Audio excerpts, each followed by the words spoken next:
لله الحمد لله الذي أنعمنا بنعمة الإيمان والإسلام أشهد أن لا إله إلا الله وحده لا شريك له وأشهد أن محمدا عبده ورسوله لا نبي بعده اللهم صل وسلم على سيدنا محمد وعلى آل سيدنا محمد في العالمين إنك حميد مجيد. Insan Madani yang dimuliakan Allah Subhanahu wa taala, alhamdulillah di sore hari ini kita kembali berjumpa dalam majelis dakwah terkini Lasyakes Maluku, dan kali ini kita berada pada kitab Rawa'i'ul Bayan fi Tafsir Ayatil Ahkam minal Quran karya Imam Ali As-Sabuni. Insan Madani yang dimuliakan Allah, pada pertemuan sebelumnya kita telah membahas tentang tafsir surat Al-Fatihah dan tahlilul lafzi daripada ayat-ayatnya. Maka pada kesempatan kali ini insyaallah kita akan mengkaji kaitan-kaitan hukum terhadap ayat-ayat dalam surat Al-Fatihah ataupun hukum-hukum yang berkaitan dengan surat Al-Fatihah.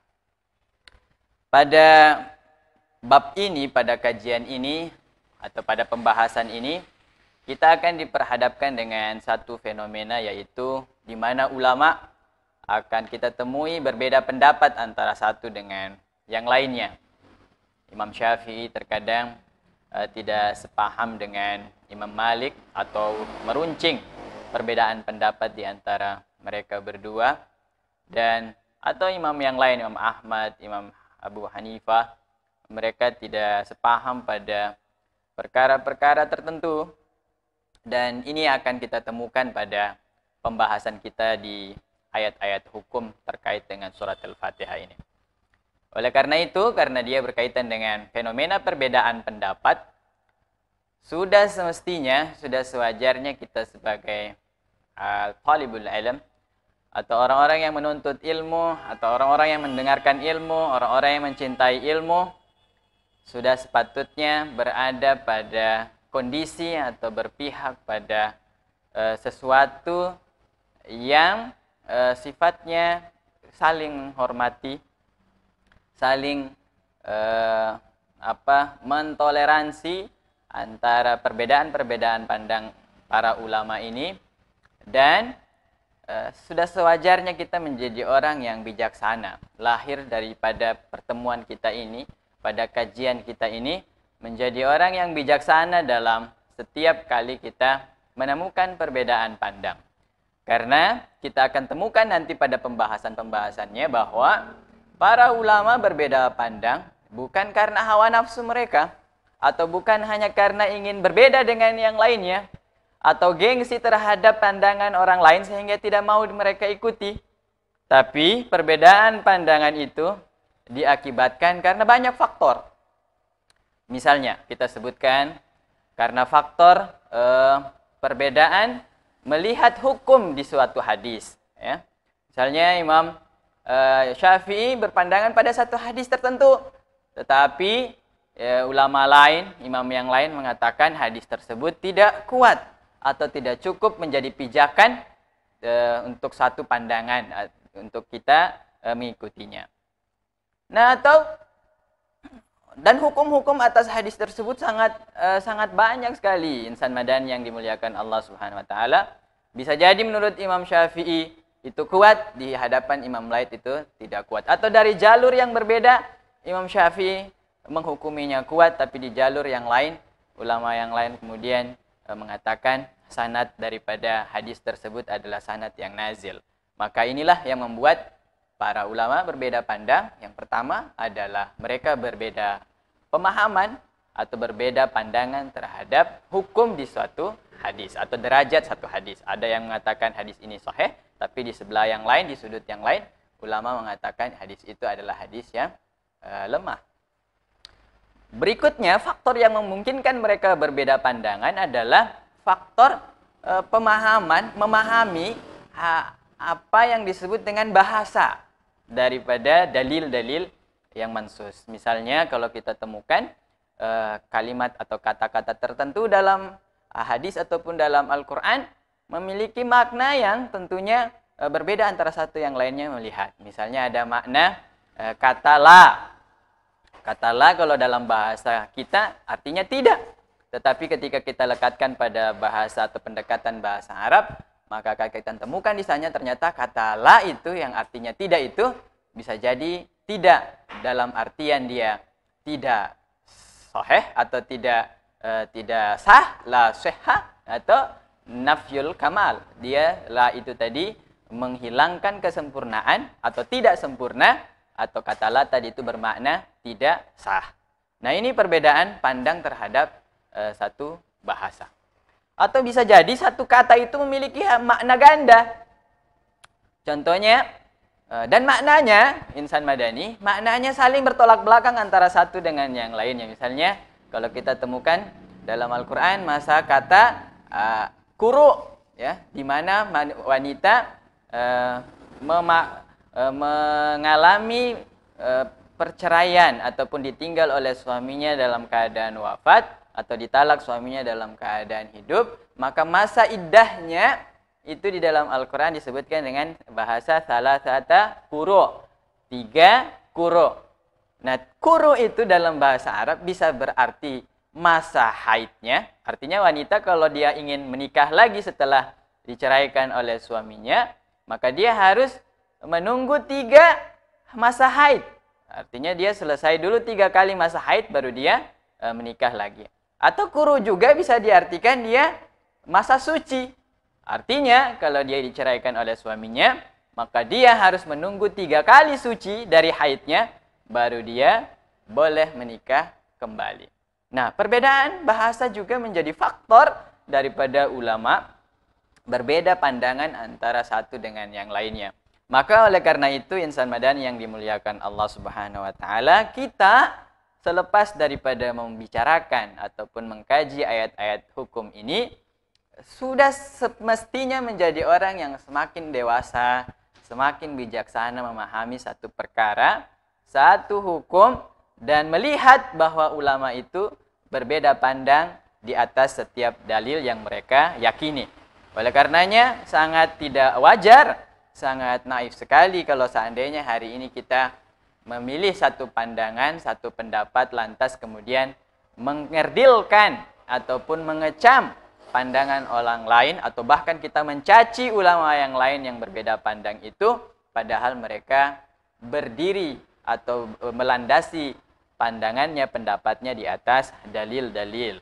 Oleh karena itu insan madani yang dimuliakan Allah, mari kita mulai pengkajian kita terhadap ayat-ayat hukum yang berkaitan dengan surat Al-Fatihah.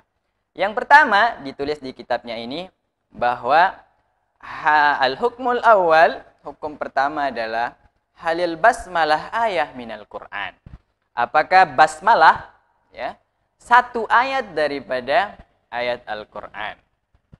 Kita kalau buka Quran dari surah Al-Fatihah, kita akan temukan di atas surah Al-Fatihah itu akan ditulis basmalah, bismillahirrahmanirrahim. Ketika kita berpindah ke surat Al-Baqarah, kita akan temukan juga bismillahirrahmanirrahim. Atau kemudian kita berpindah lagi sampai di pertengahannya, misalnya di surah Al-Anfal, kita akan temukan di sana di awal surah itu ada ayat bismillahirrahmanirrahim. Sampai nanti di surat An-Nas, kita akan temukan di awal surah itu ditulis di atasnya Bismillahirrahmanirrahim. Semua ayat atau semua surah dalam Al-Quran ditulis Bismillahirrahmanirrahim di awalnya. Begitu pula dengan surat Al-Fatihah, kecuali surah At-Taubah yang di sana, atau surah Bara'ah, ya. Di sana kita akan tidak temukan basmalah di awal surah itu. Nah, mereka ulama kemudian mengatakan kenapa tidak ditulis di situ basmalah, karena memang tema antara surah Bara'ah dengan surat Al-Anfal itu sama, sehingga memang dianggap satu kelanjutan, satu keberlangsungan ayat ataupun surat. Ini salah satu di antara alasan kenapa tidak ditulisnya basmalah di surah Taubah, atau banyak lagi pendapat memang di dalam surat Taubah berisi tentang pengkhianatan, berisi tentang kemunafikan dan banyak lain-lain, sehingga itu sangat dibenci oleh Allah Subhanahu wa taala, sehingga di surah itu tidak diletakkan al-basmalah. Nah, apakah Al-Fatihah ataupun basmalah ini menjadi ayat daripada surat Al-Fatihah, menjadi ayat dari surat Al-Baqarah dan surah-surah yang lainnya atau tidak? Yang menjadi catatan kita semuanya di awal waktu adalah ulama bersepakat. Ulama seluruhnya bersepakat bahwa basmalah, ya, Bismillahirrahmanirrahim ini satu ayat dari surat An-Naml. Ketika Sulaiman mengirimkan surat, ya, kepada Bilqis, di sana Sulaiman menulis innahu min Sulaiman wa innahu Bismillahirrahmanirrahim. Ulama semua bersepakat bahwa basmalah di sana Bismillahirrahmanirrahim di surat An-Naml adalah satu ayat daripada surat An-Naml. Namun ulama belum bersepakat atau tidak bersepakat terhadap basmalah yang berada di surat Al-Fatihah, apakah dia bagian daripada surat Al-Fatihah atau dia bagian juga daripada ayat-ayat yang atau surah-surah yang lainnya. Nah, ini menarik untuk kita kaji, kita pahami, karena dari basmalah ini nanti akan muncul perbendaharaan hukum lainnya. Misalnya apakah makmum ataupun imam membaca basmalah di dalam salatnya? Ataukah makmum juga membaca basmalah atau surat Al-Fatihah di dalam salatnya? Ini akan menjadi saling kait-mengait hukumnya. Oleh karena itu mari kita pahami dari awal sehingga nantinya kita gampang memahami alasan kenapa ulama berbeda pandangan terhadap membaca basmalah dalam salat. Kan kita akan temukan fenomena di masyarakat kita, ada yang kemudian ketika selesai takbir, ya, karena yang wajib kemudian kita harus ucapkan dalam salat misalnya adalah takbir, Allahu Akbar. Setelah takbir, misalnya ada sebagian pandangan atau sebagian fenomena kita temukan di masyarakat kita, mereka langsung Alhamdulillahirabbil alamin. Mungkin dia mengucapkan basmalah di dalam hatinya atau sekedar dia dengarkan dengan sendirinya atau tidak sama sekali, tapi kita temukan fakta itu bahwa ada yang langsung membaca Alhamdulillahirabbil alamin. Ada juga yang kemudian membaca basmalah dengan kuatnya. Bismillahirrahmanirrahim. Alhamdulillahirabbil alamin. Setelah itu surah-surah yang lainnya kemudian juga dia mengulang lagi atau imam itu mengulang lagi basmalahnya. Bismillahirrahmanirrahim. Inna a'tainakal kautsar dan seterusnya. Mereka kemudian membaca basmalah itu. Nah, ini menjadi pertanyaan kita dan menjadi hukum pertama daripada dari kajian surat Al-Fatihah. Perbedaan yang runcing di bab ini, apakah basmalah bagian daripada surat Al-Fatihah atau tidak, itu terdapat pada pandangan Imam Syafi'i. Pandangan Imam Syafi'i bahwa basmalah dia adalah satu ayat dari surat Al-Fatihah, satu ayat dari surah-surah yang lainnya pula. Ini pandangan Imam Syafi'i. Juga bertolak belakang dari pandangan Imam Syafi'i, antitesa daripada itu adalah pandangan Imam Malik yang mengatakan bahwa basmalah laisat ayat la min Fatihah, bukan ayat daripada surat Al-Fatihah, wala min syai'in min suwaril Quran, bukan juga daripada satu ayat dari surah-surah yang lainnya. Di surat Al-Baqarah ditulis, surat An-Nas ditulis, surat Al-Falaq ditulis, di surat Al-Kautsar ditulis. Itu bukan menurut Imam Malik. Walaisa ayat minal walaisa wa huwa madhab Malik. Dan ini adalah madhab Imam Malik. Jadi Imam Syafi'i dan Imam Malik runcing perbedaannya di awal pertemuan kita, di awal pembahasan kita, bahwa Imam Syafi'i mengatakan dia adalah ayat daripada surat Al-Fatihah. Sedangkan Imam Malik mengatakan bukan ayat, basmalah tadi bukan ayat daripada surat Al-Fatihah dan bukan juga surah-surah yang lainnya. Yang sedikit di pertengahan mereka, yaitu ada pandangan Imam Abu Hanifah yang mengatakan dia ayat tamam minal Quran. Unzilat li fasli bainas suwar wa laysa ayat minal Fatihah. Dia ayat daripada Al-Quran, dia termasuk daripada Al-Quran. Al-Basmalah ini bagian daripada Al-Quran, namun dia bukan daripada surat Al-Fatihah. Jadi, dia hanya diturunkan untuk menjadi pemisah antara satu surah dengan surah yang lainnya. Mari kemudian kita telaah, mari kita telusuri, Apa alasan kenapa Imam Syafi'i mengatakan bahwa al-basmalah tadi, bismillahirrahmanirrahim, itu bagian daripada ayat Al-Fatihah, surat Al-Fatihah, ataupun surah-surah yang lainnya? Beliau berpandangan pertama dari hadis Abu Hurairah. Ani Nabi sallallahu alaihi wasallam qaal, "Idza qara'tumul hamdulillahi rabbil alamin, faqra'u bismillahirrahmanirrahim. Innaha ummul Qur'an wa ummul kitab wa sab'ul mathani wa bismillahirrahmanirrahim ahadu ayatiha." Ini riwayat Darul Qutni dari Abu Hurairah. Disebutkan di sana bahwa jika seandainya kalian membaca alhamdulillahirabbil alamin, maka baca pula bismillahirrahmanirrahim. Karena sesungguhnya dia adalah ummul Quran dan dia juga adalah ummul kitab wa sab'ul masani, 7 ayat yang diulang-ulang. Nah, kalau basmalah tadi bukan satu ayat dari surat Al-Fatihah, maka Nabi tidak akan mengatakan sab'ul masani, tetapi sitta masani misalnya. Wa bismillahirrahmanirrahim, dan penjelas yang lebih tegas lagi dikatakan oleh sallallahu alaihi wasallam, bismillahirrahmanirrahim itu adalah ahadu ayatiha. Dia adalah satu ayat daripada ayat surat Al-Fatihah. Meskipun dalam catatannya ini hadis hadis yang tidak terlalu kuat, ya, namun Imam Syafi'i mengambil hadis ini sebagai pijakan daripada pendapatnya yang mengatakan bahwa al-basmalah adalah satu ayat daripada surat Al-Fatihah. Ini yang pertama. Kemudian yang kedua, Imam Syafi'i berpandangan dari hadis Ibnu Abbas radhiyallahu anhuma, anna Rasulullah alaihi wasallam kana yuftatahu shalah bi bismillahirrahmanirrahim. Jadi satu hadis dari Ibnu Abbas yang di sana menjelaskan bahwa perilaku Nabi ketika beliau membuka salatnya, beliau terus membaca bismillahirrahmanirrahim. Jadi perilaku Nabi menjadi dalil daripada Imam Syafi'i yang menguatkan pandangannya bahwa basmalah adalah satu ayat daripada surat Al-Fatihah. Yang ketiga, dalil Imam Syafi'i, hadis Anas radhiyallahu anhu, anna su'ila an qiraati Rasulullah alaihi wasallam.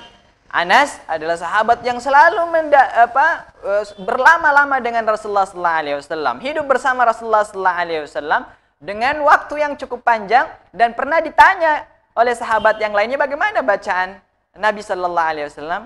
Maka Anas bin Malik kemudian mencontohkan mencontohkan surat Al-Fatihah dan memulainya dengan kata bismillahirrahmanirrahim. Ini menjadi alasan, menjadi pedoman Imam Syafi'i mengatakan bahwa basmalah bagian daripada satu ayat dari surat Al-Fatihah.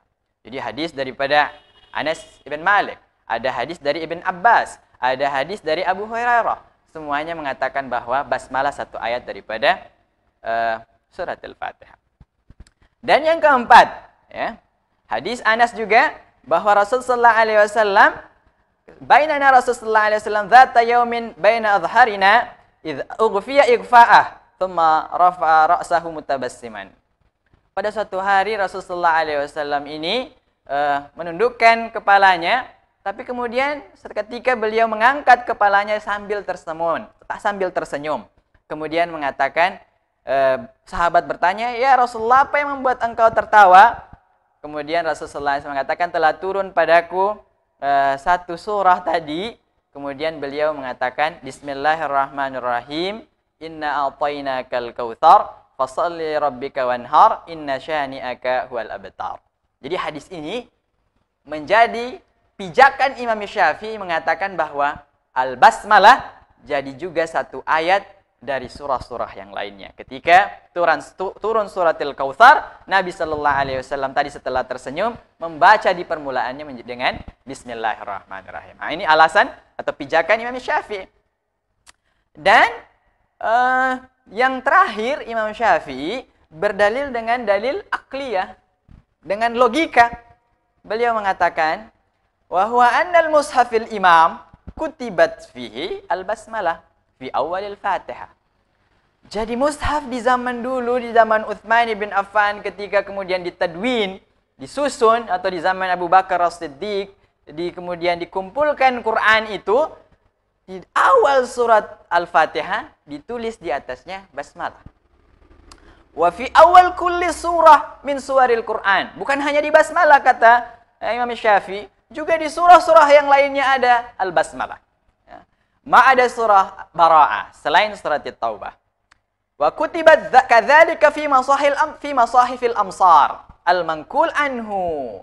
Dan juga ditulis al-basmalah tadi itu di surat Al-Fatihah, di surah-surah yang lainnya pada mushaf-mushaf yang ada dipegang oleh penduduk Syam. Penduduk Amsar ini penduduk Syam, penduduk Irak, penduduk Hijaz. Mereka adalah penduduk Amsar dan semuanya ada al-basmalah di awal surat Al-Fatihah. Ma'al ilm bi annahum kanu la yaktubuna fil mushaf ma laysa minal Qur'an. Dan tidak mungkin mereka menulis sesuatu yang bukan bagian daripada Al-Quran di dalam Al-Quran. Apalagi pada masa itu, bahkan dilarang untuk menulis syair. Min kitabatit ta'asyir, mana'u min kitabatit ta'asyir. Dilarang untuk menulis syair. Wa min asma'is suwar, bahkan di zaman itu tidak ada nama-nama surah. Dilarang untuk menulisnya. Wa minal a'jam, dan juga daripada tangqid. A'jam ini, nuktahnya saja tidak ada. Saking mereka kemudian titiknya, harokatnya tidak ada. Karena apa? Saking mereka khawatir sekali akan masuknya benda atau kata-kata lain selain Al-Quran di dalam Al-Quran. Kalau mereka sangat ketat untuk memasukkan satu kata atau kalimat, bahkan titik di dalam Al-Quran, apatah lagi berarti kita harus pahami bahwa Al-Basmalah tentu adalah satu ayat daripada suratil Fatihah. Ini menjadi dalil Imam Syafi'i. Luar biasa. Insan Madani yang dimuliakan Allah Subhanahu wa taala, bahwa dari makulnya, dari dalil hadisnya, dari perilaku Rasul sallallahu alaihi wasallam, itu semua membuktikan bahwa al-basmalah bismillahirrahmanirrahim adalah satu ayat daripada surat Al-Fatihah. Sehingga pandangan Imam Syafi'i ketika salat, beliau membaca basmalah itu di awal surat Al-Fatihah. Allahu akbar. Mazhab Imam Syafi'i akan membaca Bismillahirrahmanirrahim. Alhamdulillahi Rabbil Alamin. Ini secara jahriyah. Nah, yang berikutnya, setelah kita pahami madhab Imam Syafi'i, jadi ya, kita akan temukan nantinya di kalangan-kalangan pengikut madhab Syafi'i bahwa di salat mereka akan membaca basmalah. Apakah ada fakta yang lain? Kita temukan di dalil Imam Malik. Kenapa beliau mengatakan bahwa basmalah bukan satu ayat daripada surat Al-Fatihah, bahkan bukan juga satu ayat dari surah-surah yang lainnya? Maka akan kita temukan alasan beliau dengan dalilnya. Wastadallal Maliki ala anna al-basmalah laisa ayat minal Fatihah wala minal Qur'an wa innama hiya littabarruk bi adillati nujizuha fi ma yali. Jadi beliau mengatakan basmalah bukan ayat daripada surat Al-Fatihah dan bukan ayat dari surah-surah yang lainnya dalam Quran, tetapi dia ditulis di sana. Itu di Mushafil Amsar, di kitab pada zaman Utsman, pada zaman Abu Bakar As-Siddiq, ditulis atau pada zaman Rasulullah SAW sampai ke sana, kita bisa mengurainya bahwa itu ditulis di sana ya untuk apa? Littabarruk, untuk mencari keberkahan. Littabarruk, untuk mencari keberkahan. Apa dalilnya? Dari hadis Aisyah radhiyallahu anha qalat. Aisyah berkata radhiyallahu anha berkata, kana Rasulullah sallallahu alaihi wasallam yuftatahu shalah bitakbir. Nabi sallallahu alaihi wasallam memulai salatnya dengan takbir wal qiraah bilhamdulillahi rabbil alamin. Dan kemudian setelah takbir, Nabi menurut Aisyah, pandangan Aisyah, menurut penjelasan Aisyah, menurut kemudian persaksian Aisyah, bahwa setelah takbir Rasulullah SAW kemudian membaca Alhamdulillahi Rabbil Alamin. Kita akan temukan tadinya di hadis dari Imam Syafi'i bahwa di hadis Ibnu Abbas, di hadis Anas ibn Malik, Nabi Sallallahu Alaihi Wasallam membaca Bismillahirrahmanirrahim.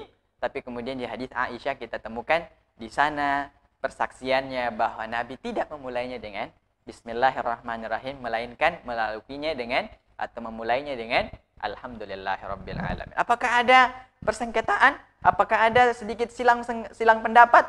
Tentu kita akan temukan nanti hukum hadis-hadis ini. Tentu ada satu mengatakan ini hadis yang tidak kuat, ini adalah hadis yang kuat, dan kemudian mereka Imam Malik dan Imam Syafi'i berpandangan dengan dalil-dalil yang mereka rasa itu kuat. Nah, kita sebagai umat, kita sebagai penikmat ilmu, kita sebagai orang yang mendengarkan ilmu dan mencintai ilmu, tidak sepantasnya ketika terjadi fakta di lapangan, terjadi fenomena di lapangan, orang membaca basmalah dan orang yang tidak membaca basmalah dalam sholatnya atau dalam aktivitas Qur'annya, mereka tidak membaca basmalah atau membaca basmalah kemudian saling menghujati atau saling merasa diri benar, karena semuanya berada di atas dalil yang mereka yakini itu kuat. Begitu juga hadis Anas kama fi sahihain, di dalam kitab Sahih Muslim dan Sahih Bukhari disebutkan di sana, "Shallaitu khalfan Nabi sallallahu alaihi wasallam." Beliau Anas bin Malik bersaksi bahwa salat di belakang Nabi sallallahu alaihi wasallam. Wa Abi Bakar, di belakang Abi Bakar, di belakang Umar, di belakang Uthman. Fakanu yastaftihuna as-salat bilhamdulillahi rabbil alamin. Mereka semuanya ketika memulai salatnya langsung membaca alhamdulillahi rabbil alamin. Masya Allah. Dan dalam riwayat Muslim, ayat kuruna bismillahirrahmanirrahim, la fi awalil qiraah wala fi akhiriha. Nabi tidak membaca bismillah baik itu di awal bacaannya maupun di akhirnya. Beliau sallallahu alaihi wasallam dalam riwayat Muslim tidak pernah memulai salatnya dengan itu. Ini dalil Malik. Kemudian yang ketiga, wa minad dalil annaha laisa ayat minal Fatihah hadits Abi Hurairah. Juga dari hadis Abi Hurairah, Sami'tu Rasulullah sallallahu alaihi wasallam yaqul, qala Allah azza wa jalla, di dalam sebuah hadits qudsi disebutkan di sana, qasamtu shalah baini wa baina 'abdi nisfain. Saya membagi salat itu peruntukannya untukku dan untuk hambaku. Wali 'abdi ma su'il, dan bagi hambaku apa yang mereka minta. Jadi ketika mereka meminta akan diberikan. Fa idza qala al-'abdu alhamdulillahi rabbil alamin. Jika seandainya seorang hamba mengatakan alhamdulillahi rabbil alamin, qala Allah taala hamadani 'abdi. Bahwa hambaku telah bersyukur atau telah memujiku. Nah, di dalam hadis ini insan badan yang memuliakan Allah, kalau kita detil melihatnya bahwa hadis qudsi itu ketika Allah Subhanahu wa taala merinci salat itu dalam surat Al-Fatihah, ketika hambanya mengucapkan alhamdulillahirabbil alamin, maka Allah kemudian mengatakan hambaku telah memujiku. Di sana Allah tidak memulainya dengan bismillahirrahmanirrahim. Maka dalil ini menjadi dalil penguat daripada pandangan Imam Malik bahwa basmalah bukanlah satu ayat daripada surat Al-Fatihah. Pandangan Imam Malik perlu dipahami, dikuatkan juga oleh Imam Al-Qurtubi dan juga Ibnul Arabi, bahwa semuanya mengatakan bahwa basmalah bukanlah satu ayat daripada surat Al-Fatihah, bukan juga daripada surah-surah yang lainnya.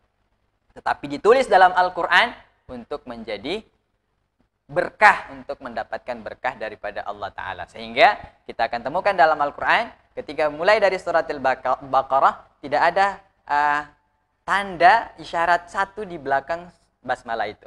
Bismillahirrahmanirrahim, alif lam mim. Di alif lam mimnya baru kita temukan tanda satu atau angka satu. Tetapi di ayat basmalahnya kita tidak temukan angka satu. Itu ini menjadi isyarat bahwa dia bukanlah ayat daripada surat Al-Fatihah dan surah-surah yang lainnya, melainkan dia ditulis di sana untuk mencari berkah daripada Allah Subhanahu wa Ta'ala. Dan juga ini bagian daripada pandangan terakhir Imam Malik. Sebelum berakhir kajian kita pada kesempatan kali ini di hukum pertama Imam Insan Madani yang dimuliakan Allah, perlu kita akhiri dengan qaul yang terakhir, pandangan yang terakhir dari dalil Imam Abu Hanifah. Imam Abu Hanifah mengatakan bahwa basmalah ya, dia adalah satu ayat daripada, dia adalah bagian daripada Al-Quran. Namun bukan dia dari surat Al-Fatihah dan juga bukan daripada ayat-ayat yang lainnya, melainkan hanya dari bagian daripada ayat di surat An-Naml. Wa mimma yu'ayyidu madhhabuhum ma ruya an as-sahaba annahum qalu kunna la na'rif inqida' as-suwar hatta tunzila bismillahirrahmanirrahim. Bahwa basmalah ini penguat daripada pandangan Imam Abu Hanifah bahwa basmalah ini dijadikan pertanda ataupun isyarat bahwa surah itu telah berakhir dan dimulai lagi surah yang baru. Artinya pembeda antara satu surah dan surah yang lainnya, ataupun bagian yang memisahkan antara satu surah dengan surah yang lainnya kemudian Allah Subhanahu wa taala menurunkan basmalah ini. Jadi sebelum berganti antara surat Al-Fatihah dengan surat Al-Baqarah, di sana ada basmalah. Itu menjadi pemisah antara satu surah dengan surah yang lainnya. Bagaimana juga dalam hadis yang diriwayatkan dari Ibni Abbas radhiyallahu anhuma, dari Ibni Abbas disatakan di sana anna Rasulullah sallallahu alaihi wasallam kana la ya'rifu fasl suwar, bahwa Nabi sallallahu alaihi wasallam tidak mengetahui fasl, tidak mengetahui pembatas ya antara satu surah dengan surah yang lainnya, sampai kemudian Allah Subhanahu wa taala menurunkan bismillahirrahmanirrahim. Jadi setelah surat Al-Fatihah selesai, kemudian Allah Subhanahu wa taala menurunkan surah yang lainnya dengan memulai bismillahirrahmanirrahim. Begitu. Jadi basmalah menjadi pembeda saja atau pemisah saja antara satu surah dengan surah yang lainnya. Nah, qala al-Imam Abu Bakar Ar-Razi mengatakan bahwa qad ikhtalafa fi annaha ayah min Fatihil kitab am la. Fa'addaha qurra Kufa ayah minha wa lam yu'addaha qurra Basriyin. Jadi orang-orang para qari, para hafiz daripada Kufah mengatakan dia satu ayat daripada surat Al-Fatihah, dan yang lainnya tidak mengatakan dari Basrah tidak mengatakannya dengan satu ayat daripada surat Al-Fatihah. Dan di antara peruncingan mazhab antara Imam Malik dan Imam Syafi'i, Imam Ali As-Sabuni menguatkan pandangan Imam Abu Hanifah, bahwa al-basmalah dia adalah satu ayat daripada Al-Quran, bagian daripada Al-Quran, namun dia bukan ayat daripada basmalah dan juga bukan ayat daripada surah-surah yang lainnya, tetapi dia ditulis di sana untuk mencari keberkahan dan untuk memisahkan antara satu surah dengan surah yang lainnya. Begitulah pandangan daripada Imam Ali As-Sabuni yang menguatkan pandangan Imam Abu Hanifah di antara pandangan yang meruncing ini. Kenapa beliau kemudian menguatkan pandangan ini? Tentu dengan melihat dan melirik dalil-dalil yang dimiliki oleh Imam Abu Hanifah, ya, bahwa dia adalah inqidha' bainas suwar atau li fasli bainas suwar, untuk memisah antara satu surah dengan surah yang lainnya. Dan tentu kita akan kembali lagi berada pada posisi hukum yang berikutnya. Apakah setelah kita mengerti bahwa basmalah dari satu ayat daripada surat Al-Fatihah, dia juga dibaca ketika kita salat, ya? Hal ma huwa hukmul qiraatil basmalah fi shalah? Ya. Ketika kita membaca basmalah dalam salat, apakah harus karena dia satu ayat dari surat Al-Fatihah atau tidak harus karena dia menurut Imam Malik bukan satu ayat daripada surat Al-Fatihah atau surah-surah yang lainnya? Atau bagaimana kalau dia salatnya salat yang suaranya keras atau jahar? Misalnya di dalam salat maghrib atau salat isya, di 2 rakaat pertamanya kita akan temukan imam membaca basmalah dengan suara yang keras. Apakah kita juga makmum membaca basmalah atau bahkan surat Al-Fatihah? Ini akan kita lanjutkan pada pertemuan selanjutnya insyaallah. Semoga Allah Subhanahu wa taala memberikan kita ilmu yang bermanfaat, dan dari basmalah saja kita menemukan bahwa ada peruncingan pandangan antar ulama, dan mereka Imam Malik adalah guru daripada Imam Syafi'i. Yang harus kita pahami insan madani sekalian, bijaksanalah ketika menemui fenomena, menemui fakta di lapangan bahwa ada perbedaan itu.